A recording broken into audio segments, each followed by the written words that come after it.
జనరల్గా మీ డే ఎలా స్టార్ట్ అవుతుందండి? మంచి ప్రశ్న, ఎంతవరకు ఎక్కువ మంది అడిగిన ప్రశ్న. 5:30కి లేస్తాను, 5:20కి లేస్తాను. ఎందుకంటే 10:20కి పడుకుంటాను సరిగ్గా. 7 గంటల లెక్క, మధ్యాహ్నం గంట లెక్క, మధ్యాహ్నం 1:30, 2:30. అందులో సాధారణంగా తేడా ఉండదు, 10 నిమిషాలు అటు ఇటు ఉండొచ్చు కానీ తేడా ఉండదు అసలు. ఆ గంట సేపు మధ్యాహ్నం, రాత్రి 7 గంటలు, 10:20, 5:20. సరే 6:30 వరకు కాలకృత్యాలు, స్నానపానాలు సరిపోతే ఏమీ కాఫీ టీలు కానీ ఏమీ పుచ్చుకోవడం ఉండదు. 6:30కి టీవీలో వచ్చే నా కార్యక్రమం వీలైతే నేనే చూస్తాను ఇంట్లో ఉంటే. ఎందుకంటే మనం శ్రోతగా వినడం వేరు, చెప్పడం వేరు. ఇప్పుడు ఎక్కడెక్కడ శ్రోతలు ఇబ్బంది పడతారో, సాగదీసామనుకుంటారో, లేదా చెప్పలేదు అనుకుంటారో, ఇంకా చెప్పాల్సింది అనుకుంటారో, అవన్నీ మనకు తెలుస్తాయి. అందువల్ల వీలైతే చూస్తాను. లేకపోతే వేరే ఊళ్ళో ఉంటే ఇంక మళ్ళీ ఏదో యూట్యూబ్ చూడడం, లేకపోతే ఏదో స్మార్ట్ ఫోన్ పెట్టుకోవడం, ఇవన్నీ అసలు మనకు లేవు. ఇంకా ఏదో హోటల్లోనే ఎక్కడ ఉంటే టీవీలు కుదరదు. ఎవరింట్లో ఉన్నా పొద్దునే వెళ్ళి టీవీ పెట్టమని చూస్తే అక్కడి నుంచి వాళ్ళు కాఫీ పట్టుకొస్తారు, అక్కడి నుంచి పత్రిక వస్తుంది, ఇంకేవన్నీ కుదరవు. ఏదో వారంలో 1-2 రోజులు కుదిరి చూస్తాను, లేకపోతే వెంటనే నా జపానికి నేను వెళ్ళిపోతాను. సరే సహజంగా మనకి కులాచారం ప్రకారం వచ్చిన సంధ్యావందనం ఉంది, అది గాయత్రి జపం. అది అయిపోయాక 8 వరకు పూర్తిగా నా జపదపాలు, పారాయణలు ఉంటాయి. నాకు పొద్దున్న సంధ్యావందనం తర్వాత నేను చేసేది ప్రత్యేకమైన జపం ఏం లేదు, గాయత్రి జపం ఒకటే. తర్వాత ఎక్కువ పారాయణ చేస్తాను. అంటే పారాయణ అంటే మళ్ళీ ఒకటే రోజు విష్ణు సహస్రం, రోజు లలిత సహస్రం ఇలా నియమంగా చదవడం కాదు, గ్రంథ పఠనం అనాలి దాన్ని, పారాయణ అనడానికి లేదు. గంటలో 6 పుస్తకాలు చదువుతాను. ఒకటి శివపరమైంది, ఒకటి విష్ణుపరమైంది, ఒకటి అమ్మవారి పరమైంది. మన హిందూ ధర్మంలో వీళ్ళు ప్రధాన దేవతలు, ఈ ముగ్గురు. ఇంకొకటి ప్రత్యేకం 10 నిమిషాలు శంకర సాహిత్యం, శంకరాచార్య సాహిత్యం. తెనాలి సాధనా గ్రంథ మండలి వాడు 21 పుస్తకాలు వేశాను. భగవంతుడి దేవల్ల ఆ 10 నిమిషాల సమయం పెట్టుకోవడం వల్ల నేను సుమారుగా హైదరాబాద్ వచ్చాక మొదలుపెట్టిన ఆ సాహిత్యాన్ని 8 ఏళ్లలో 21 పుస్తకాలు పూర్తి చేశాను. ఒక్కొక్కటి 400 పేజీలు ఉందే పుస్తకం, ఒక్కొక్కటి 400 పేజీలు ఉంటుంది. రోజుకి 10 నిమిషాలు మాత్రమే కేటాయించి నేను 8 ఏళ్లలో 21 × 400 అన్ని పేజీలు పూర్తి చేశాను. అలాగే శంకర సాహిత్యం ద్వారా యోగ వాసిష్టం నాకు బాగా ఇష్టమైన గ్రంథం. నాకు పూర్తి నిశ్చింతైన జీవితాన్ని ప్రసాదించిన గ్రంథం. నిజంగా వాల్మీకి మహర్షికి, వశిష్ఠ మహర్షికి నేను రుణపడి ఉన్నాను. దాన్ని రచించింది వాల్మీకి, చెప్పింది వశిష్ఠుడు. అది నా మీద ప్రభావం చూపించినంతగా మరి ఏ గ్రంథం చూపించలేదు. నా జీవితం కూడా నా మీద అంత ప్రభావం చూపించలేదు, ఆ గ్రంథం అంత చూపించింది. దాని గురించి నేను చిన్నతనంలోనే విన్నది ఏమిటంటే, ఈ చదివిన వాడు పిచ్చాడు అయిపోతాడు, లేదా మహాజ్ఞాని అవుతాడు. అయితే మహాజ్ఞాని అవుతాడు, లేదా పిచ్చివాడు అయిపోతాడు. మా ఊళ్ళోనే అటువంటి పుస్తకం చదివి పిచ్చాడు అయిన వాడు మేము చూసాం. ఈయన ఎందుకు ఇలా పిచ్చాడు అయ్యాడని మా అమ్మని అడిగితే, ఫలానా గ్రంథం చదివి ఇలా అయ్యాడు అని చెప్పింది. ఏముంది అసలు ఆ గ్రంథంలో మీరు చదివాను? మొత్తం జగన్ మిథ్య అని ఉంటుంది. బ్రహ్మసత్యం, జగన్ మిథ్య. శంకరాచార్య చెప్పిన సిద్ధాంతం వేదంలో ఉన్నదే.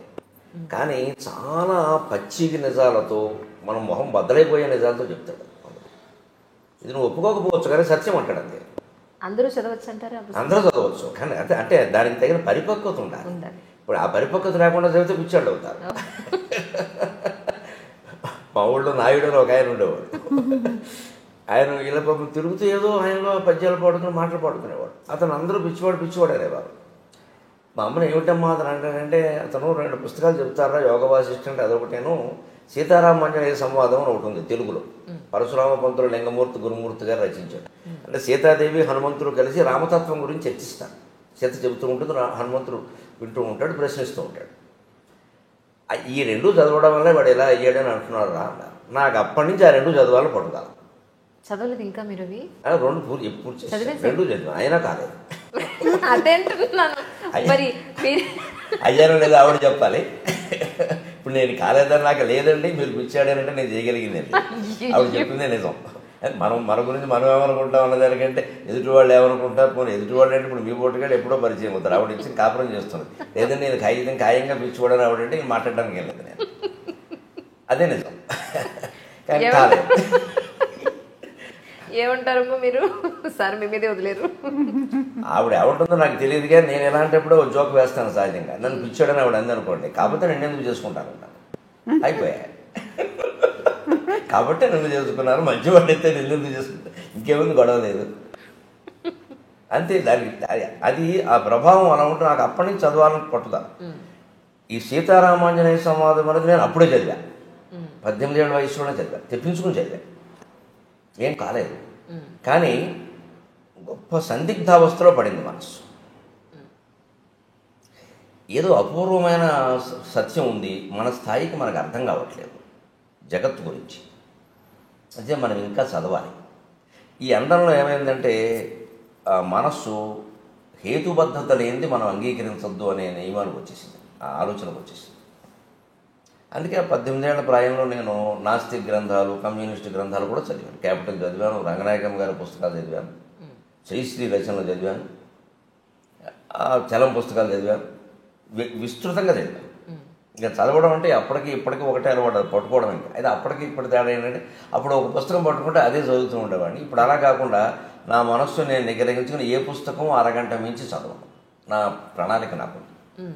అక్కడ మనస్సు ఆపుకుని, అది ఎంత రసవత్తరంగా ఉన్నా సరే అక్కడ ఆపు, లేదా ఎంత విసుగొస్తున్నా సరే అది చదవాలి అనుకుంటే చదవాల్సిందే, విసుగొచ్చినా సరే. అది ఎంత రసవత్తరంగా ఉన్నా ఆపేయాలంటే ఆపేయాల్సిందే. మన మనస్సు మీద మనకు నియంత్రణ లేకపోతే ప్రపంచంలో ఏం చేయాలి? వీళ్ళ ప్రపంచంలో అనేక సంక్షోభాలకు అదే కారణం. వ్యక్తి జీవితం పాడవడానికైనా మొత్తం ప్రపంచ యుద్ధాలకైనా మనస్సు మీద నియంత్రణ లేకపోవడమే కారణం. ఆ నియంత్రణ నాకు శివానంద లహరి చదివే కలిగింది. అందుకే నాకు శివానంద లహరి చాలా నా జీవితాన్ని మొత్తం ఇలా మార్చేసిందని చెప్పచ్చు. అలాగా ఉండడం వల్ల ఆ యోగ వాసిష్టం తర్వాత నేను పూర్ణకి దాన్ని సంపాదించాలని చూస్తుంటే విచిత్రంగా ఎక్కడో దొరకలేదు నాకు. ఎందుకంటే ఎప్పుడో 100 ఏళ్ల క్రితం వెన్నెలకంటి సుందరరామ శర్మ గారిని ఒక ఆయన తెలుగు వచనంలో రాశారు దాన్ని. ఆ మూలం ఎక్కడో ఉందేమో, ఎక్కడో దొరకలేదు నాకు. సరే తర్వాత ఉద్యోగాలు, మారడాలు, ఏవో ఇవన్నీ వ్యవహారాలు అంత శ్రద్ధ చేయలేకపోయాను.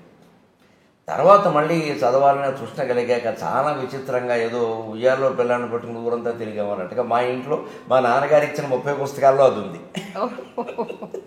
ఆ పుస్తకాలు ఏవో తాటాకు పుస్తకాలు ఎక్కువ ఆయన ఇచ్చినవి, తాటాకు పుస్తకాలు. మరి మనం ఏం చదువుతాం, ఎవరికో ఇద్దాం లేనట్టుగా ఉండి ఒకటి, తర్వాత అశ్రద్ధ వల్ల కొంత ఏదైనా ఆప్ చేసాం. సరే ఆయన వేదసం మా నాన్నగారు వేద పండితుడు, అవధాని, వేదంలో అవధాని అంటారు. వేద సంబంధమైన పుస్తకాలు మనకెందుకు వచ్చి మనం ఏమైనా చదవలేదు, ఏదో తప్పు స్వరంతో చదివితే లేనిపోని ఇబ్బందులని అలాంటి పెట్టారు. అనుకోకుండా ఉన్న ఆ పుస్తకాల్లో ఇంచుమించు ఒడిగిపోతూ పుస్తకం పేజీ ముట్టుకుంటే చినిగిపోయేలా ఈ పుస్తకం దొరికింది. యోగ వాసిష్టము, ఇలా వెన్నెలకంటి సుందరరామ శర్మ అనువాదము. ఇదేమిటి ఇక్కడ పెట్టుకున్నాం మనం దీన్ని అని వెంటనే నేను అప్పుడు చదవడం మొదలుపెట్టాను. అప్పటికి 47 వయసు వచ్చేసింది. ఈ సీతారామాంజనేయ సంవాదం ముందే చదివాను, కానీ ఇది చదివాను. అప్పుడు మొత్తం ప్రపంచం ఎలాగా విడిపోయింది అంతే. నాకు ఒక ప్రయోగశాలలో ఓ పుష్పంలో వస్తువును అడ్డుకోత నిలువుకోత గీసేసి బకరగా విడదీసి పరిశోధన చేసి ఇదండి దీని విషయం అని బయట పెట్టేస్తాడు శాస్త్రవేత్త. నాకు జగత్తుకు సంబంధించిన విషయం అంతా బయట పడిపోయింది అంతే. ఇది నథింగ్, దీని గురించి మనం ఆలోచించాల్సింది లేదు. ఏదో నిర్ణయించబడింది, అది నడవని మనం చేయాల్సింది ఏదో చేద్దాం. దేనికి చింతించాల్సిన పని లేదు, దేనికి పొంగిపోవాల్సిన పని లేదు. అప్పటికి నేను సహస్రావధానం కూడా చేసేసాను. సరే, ఇన్ని పుస్తకాలు చదివిన తర్వాత ఇప్పుడు మీకు మొత్తం అంతా అర్థమైంది అన్న దాంట్లో మేము అర్థం చేసుకోగలిగే పాయింట్ ఏదైనా, ఒక చిన్న విషయం ఏదైనా చెప్పగలుగుతారు మన మధ్యలో? సామాన్య ప్రజలకు అర్థమయ్యేలాగా ఒక్క మాటలో చెప్పాలంటే, తనలో తాను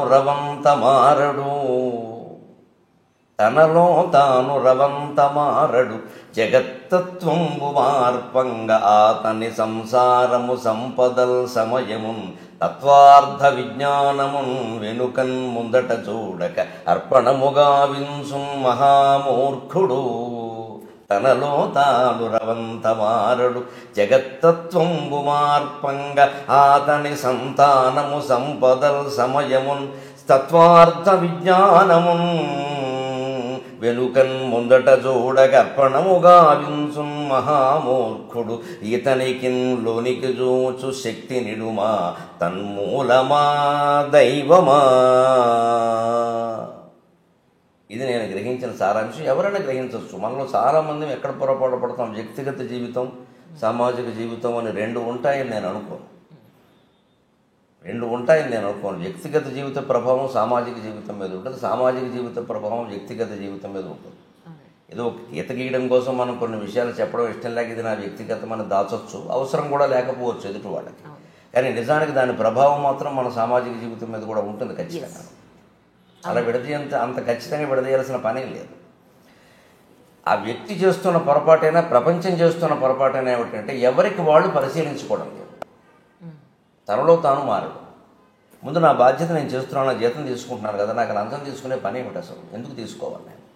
ఈ జీతం నాకు సరిపోతుంది. ఇవాళ ఉద్యోగాల్లో, ప్రభుత్వ ఉద్యోగాల్లో జీతాలు ఎవరికి తక్కువే లేవు. ఉపాధ్యాయులకు కూడా ఇప్పుడు కొత్తగా చేరిన ఒప్పందపు ఉపాధ్యాయులు కూడా 25,000 వస్తుంది. కానీ అలా తీసుకోకపోతే చేతకాని వాడు అంటున్నారు కదా సార్. అలా తీసుకోకపోతే వీడి చేతకాని వాడు ఈ ప్రపంచంలో బతకలేడు.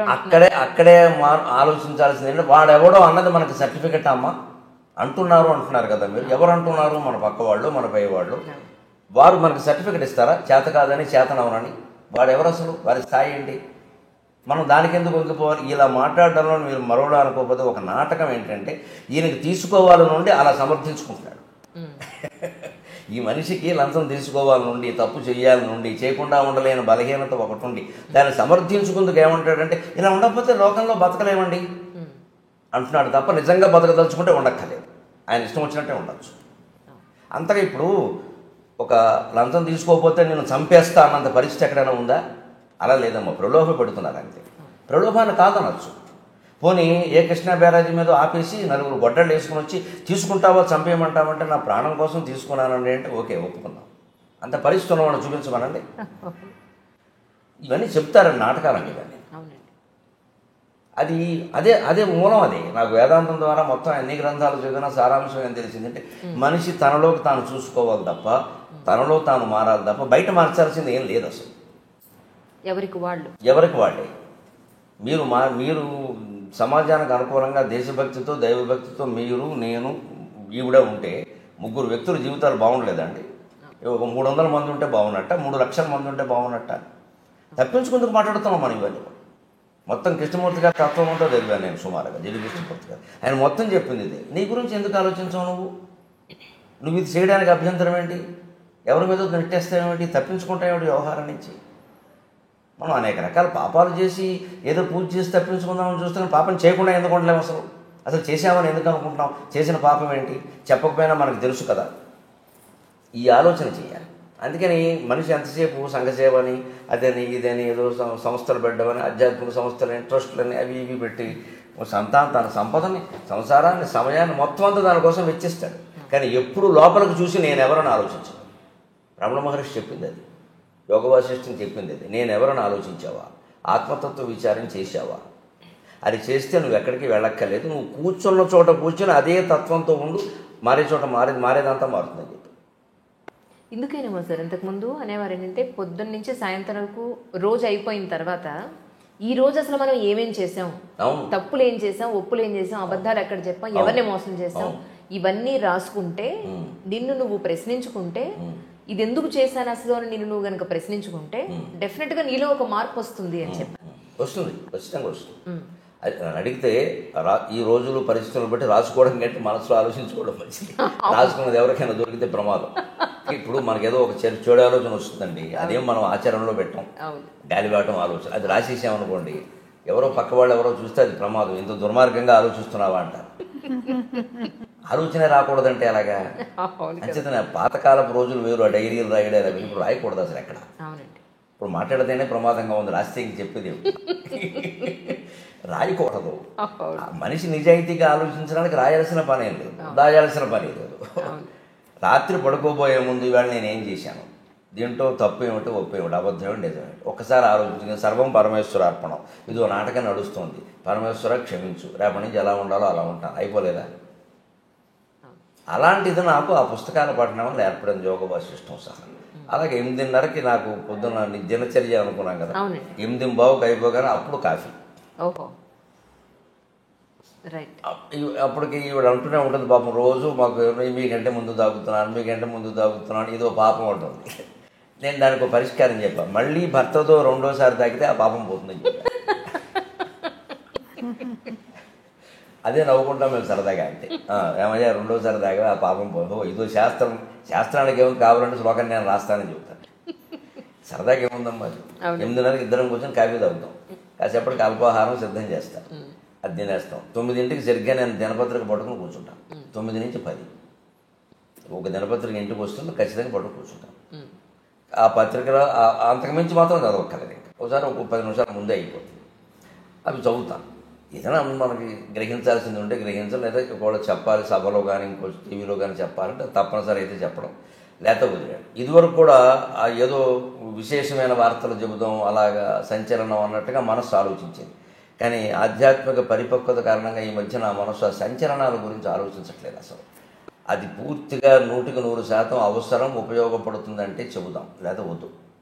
ఎందుకంటే ఇవన్నీ నిందించడం వల్ల, విమర్శించడం వల్ల కలిసి వచ్చేది ఏం లేదు. ఎవడూ మారడం, మనకి శత్రువులు పెరగడం తప్ప దానివల్ల కలిసి వచ్చేది. అది కూడా అర్థమవుతుంది, క్రమంగా అర్థమవుతుంది. ఇప్పుడు ఆ వ్యక్తిని విమర్శించడం కాదు, ఆ వ్యక్తిలో మార్పుకు మనం కూడా అవకాశం ఇవ్వాలి. ఎవరికైనా 10ంటికి అయిపోయినందుకు 10:30 ఖచ్చితంగా నేను చేయదలుచుకున్న వాళ్ళందరికీ ఫోన్లు 10:30కి చేస్తాను ప్రతిరోజు. ఇంకో సమయంలో నా నుంచి ఫోన్ రాదు. ఖచ్చితంగా 10:30 ఉదయం 10:30, రాత్రి 8:30. నేను ఎవరికైనా చేయదలుచుకుంటే నా దగ్గర నా జేబులో ఉండే కాగితం మీద ఎవరికి ఫోన్ చేయాలో రాసుకుంటాను. నేను వెంటనే చేయను, ఇక్కడ రాస్తాను. ఇదొక బుక్లెట్, 8 పేజీలు ఉంటాయి ఇందులో. ఇది వాడేసిన రైల్వే టికెట్. వేస్ట్ వృధా చేయకుండా ఇది 8 మడతలు పెట్టి దీనికి నెంబర్లు వేసి దీని మీద ఎవరో వెంకట్రావుకి ఫోన్ చేయాలి, వెంకట్రా అని రాసుకుంటాను నేను. అది పొద్దున్న 10:30కైనా చేస్తాను, ఎందుకంటే ఆయన ఆఫీసులో ఉంటే దొరుకుతాడు. రాత్రి 8:30కి చేస్తాను, ఇంట్లో ఉంటే దొరుకుతాడు. క్లారిటీ స్పష్టం. అందుకని ఇంకా ఆ విషయం ఆలోచించలే. బుర్ర నిండా వారికి ఫోన్ చేయాలి, వీరితో మాట్లాడాలి, ఏమిటో అన్నీ మర్చిపోతున్నాయి. ఈ మధ్య నాకు మధ్యపరపు ఎక్కువైపోయింది. అదేం ఉండదు అసలు. మనం దానికి పని చేయక ఖచ్చితంగా 10:30కి మంచినీళ్ళు తాగి 2 గంటలకు పోసా 2 గ్లాసులు నీళ్లు తాగుతాను ఖచ్చితంగా. పొద్దున్న 6:30, 8:30, 10:30, 12:30, 2:30, 4:30, 6:30, 8:30, రాత్రి 10:30. ఖచ్చితంగా 2 గ్లాసులు నీళ్లు తాగాల్సిందే. రోజు వేసరికి 15-16 గ్లాసులు నీళ్ళు అవుతాయి. దానివల్ల ప్రయోజనం ఏంటంటే ఆరోగ్యపరంగా నేను అనుభవించి చెబుతున్నాను. ఎటువంటి ఏదైనా ఆహారాల్లో తేడాలు ఉన్నా, పడాలు ఉన్నా, రాళ్ళు పేరుకునే సమస్యలు లాంటివి ఉన్నా మొత్తం కొట్టుకుపోతాయి. మనం తాగేటువంటి నీరులో స్థూల భాగం ఎప్పుడూ మూత్ర విసర్జన రూపంలో వెళ్ళిపోతుంది. సూక్ష్మ భాగం రక్తంగా మారుతుంది. అతి సూక్ష్మ భాగం ప్రాణవాయువుగా మారుతుంది. అతి సూక్ష్మ భాగం నీరు తాగితే ప్రాణవాయువు ఉంటుంది. ప్రాణం ఎప్పుడు నీటి మీద ఆధారపడింది, అన్నం మీద కాదు. అన్నం మానేసి ఉండొచ్చు, నీరు మానేసి ఉండదు. నీరు మానేసి ఉంటే ప్రాణం కూడా పోతుంది. అందుకే ఎంత నిరాహార దీక్ష వాడైనా పాలు కానీ, మజ్జిగ కానీ, నీరు కానీ తాగుతారు. తాగితే కొంతకాలం గెంటిచ్చు. అలా నీరు తాగుతాను ఖచ్చితంగా. నాకు 10:30కి నీళ్లు తాగేసి అప్పుడు ఈ ఫోన్లు చేసేసి నా కార్యక్రమాల గురించి రిజర్వేషన్లు చేయాల్సిన ఉంటాయి కదా, ఏమన్నా అంటే నేనే చేసుకుంటాను. కార్యకర్తను చేయమని చెప్పను. ఎందుకంటే వాళ్ళు మనకి తర్వాత ప్రోగ్రామ్ ఎక్కడుందో వాళ్ళకి తెలియదు. వాళ్ళు ఊరికి చేసేస్తారు. మళ్ళీ అక్కడి నుంచి ఇంకో ఊరు, పక్క ఊరు వెళ్ళాలంటే ఆ షెడ్యూల్ నా దగ్గర ఉంటుంది కాబట్టి చేసుకుంటాను. అక్కడికి ఆ పని అయిపోయింది. అప్పుడు ఖచ్చితంగా టీవీకి ఏమన్నా తయారవ్వాలా, సాయంత్రం సభ ఉందా తయారవ్వాలా, ఆ తయారవ్వాల్సి ఉందంటే తయారవుతాను. 10:30, 12:30 సమయం. 12:30 ఖచ్చితంగా గంట కొట్టేసినట్టుగా తిరుగు లేకుండా 12:25కి వచ్చి గురువుగారు భోజనానికి రావచ్చు అంటుందంతే. మేడం అండి గురువు గారు అంటారా? ఎందుకంటే రావండి. ఎందుకు అంటే చాలా నేర్చుకున్నాను, అందుకని మా గురువు గారు ఆయన నుంచి చాలా నేర్చుకున్నాను. అవునా? అందులో ఏం నేర్చుకున్నారు? ఒక పాయింట్ మాకు. అవి చెప్పేవి కాదు, అలాగా సహజంగా జరిగినవి అంతే. సరే, 12:30కి భోజనం పెట్టేస్తాను. అంతే. ఖచ్చితంగా 45 నిమిషాలు భోజనం చేస్తాను. 1:15 వరకు నవ్వులుతూ ఉండాల్సిందే. ఓకే. 3 ఐటమ్స్ మించి భోజనాల్లో ఉండవు. 4వది ఉంటే ఆవిడ తినాల్సిందే. 3 ఐటమ్స్, 3వది మజ్జిగతో కలిపి 3. మజ్జిగతో కలిపి. ఓహో. 15-20 ఏళ్ళు బట్టి, కనీసం 10 ఏళ్ళు బట్టి ఆ నియమం ఖచ్చితంగా. పప్పు, కూర, మజ్జిగ, లేదా వేపుడు, పచ్చడి, మజ్జిగ, ఏదైనా సరే 3 మజ్జిగతో కలిపి. 4వది ఉంటే ఇందులో ఒకటి తగ్గించేస్తాను, అన్నం తగ్గించేస్తాను. మొత్తం మీద అన్నం అంతకుమించి వెళ్ళడానికి వీల్లేదు. అందుకని నాకు షుగర్ ప్రాబ్లమ్స్ అవి ఏం లేవు. తినవలసింది తిన్నా. ఖచ్చితంగా పొద్దున్న ఒక్కసారే కాఫీ, సాయంత్రం 4:30కి టీ, మధ్యాహ్నం భోజనం చేసి గ్లాసు మజ్జిగ తాగుతాను. రాత్రి పడుకోబోయే ముందు గ్లాసు పాలు తాగుతాను. ఒకసారి పాలు, ఒకసారి మజ్జిగ, ఒకసారి కాఫీ, ఒకసారి టీ. 4 సేవించినట్టు అయింది. ఏది ఎక్కువ కాలేదు. అన్ని రుచులు తెలిసాయి. ఎప్పుడు కావాలంటే అప్పుడు వదిలేయచ్చు, సమస్య అంతే. ఎక్కువ అలవాటు పడ్డామనుకోండి, నాకేమిటో కాఫీ లేకపోతే తోచట్లేదు, ఏమీ లేదు, నాకు ప్రపంచం అంతా లేకపోయినా నాకు తోస్తుంది. ఈ ప్రపంచం అంతా శూన్యమే, నేను ఒక్కడినే అంటార్కిటికా ఖండంలో నన్ను వదిలేస్తే హాయిగా గడిపేస్తాను, ఏమి ఇబ్బంది లేదు. ప్రాణంతో ఉంటే సార్ అక్కడ నీళ్లు దొరికితే ఏదో మారేడబ్బులు దొరకపోని అవుతాం. వారు ఉండాలి, వీరు మాట్లాడాలి, అసలు ఆ సమస్య లేదు. అదే వేదాంతం ద్వారా నేర్చుకున్నాను. యోగ వాసిష్టం నాకు నేర్పింది. నీతో నువ్వు మాట్లాడుకో, నీతో నువ్వు ఉండు. ఇంకోరు ఉండాలని ఎందుకు అనుకుంటున్నావు? ఇంకోరు ఉండడం అంటే మనం తప్పించుకొని బయటపడుతున్నాం. మన నుంచి మనం తప్పించుకొని బయటపడుతున్నాం. అదేదో కాలక్షేపం, వారేదో పోగొట్టడం, తిట్టడం, విమర్శలు, ఇవన్నీ ఇంకేది పీకానామ లాగానం, ఎలక మీద పిల్లి మీద ఎలక, ఎప్పటికి తెమలో ఇవి. అప్పుడు ఈ కాలక్షేపాల కోసం వచ్చరికి తోడు, నీడ, దూడ, పేడ అన్నీ తయారైపోతాయి. ఇందులో ఎవరు లేకపోయినా మనం తట్టుకోలేని పరిస్థితి వస్తుంది.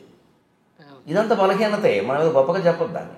నాకు నలుగురు ఉంటే కానీ తోచదు, అదో వ్యాధి, డాక్టర్ చూపించుకోవడం మంచిది. ఎందుకు తోచదు? నలుగురు ఉన్నా తోచాలి, ఒక్కరే ఉన్నా తోచాలి, 1000 మందిలో ఉన్నా తోచాలి, శ్మశానంలో ఉన్నా అదే తోచాలి. అదే వేదాంతం. మన స్థితిలో మనం లేము, అందుకే తోచదు. అందుకే మనిషి తనలోకి తాను చూసుకోవాలి, లోకం అంతటా మార్చుకుంటూ కూర్చోవడం కాదు. మధ్యాహ్నం ఖచ్చితంగా 1:15 అయ్యాక అప్పుడు సరిగ్గా 1/4 గంట సేపు అటు ఇటు నడుస్తాం.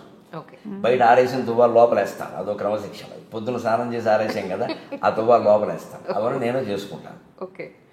ఆ పనులు 1/4 గంట పడతాయి. 1:30కి పడుకుంటాను, 2:30కి లేస్తాను. ఫోన్ కట్ చేయడమే, సైలెంట్లో పెట్టడం ఉండదు. సైలెంట్లో పెడితే ఎవడో చేస్తాడు, అక్కడ ఉంటుంది, అక్కడ మళ్ళీ నాకు చేయలేదంటాడు. అటువంటి అవకాశం ఎవరికి ఇవ్వను, స్విచ్ ఆఫ్ అంతే. మళ్ళీ ఆయన చేసుకోవలసిందే. ఏమంటే నేను చేశానండి, మీరు నాకు చేయలేదంటే చెయ్యను, నీ అవసరం నువ్వు చేసుకోవాలి. ఎంత ప్రాణ స్నేహితుడైనా అంతే. నాకు ఎందుకు చేసావు కదా, 2సారి కూడా నువ్వే చేసుకో, 3 సార్లు చేసుకోలేకపోతే మానేసుకో. అంతేగాని ఏమనుకుంటాడు అనుకోని, బ్రహ్మసత్యం జగన్ మిథ్య, నాకు అర్థమైంది అనుకుంటే మరీ మంచిది. ఇంకా ఆయన ఫోన్ చేయక్కర్లేదు, ఓ నెంబర్ తీసేయచ్చు.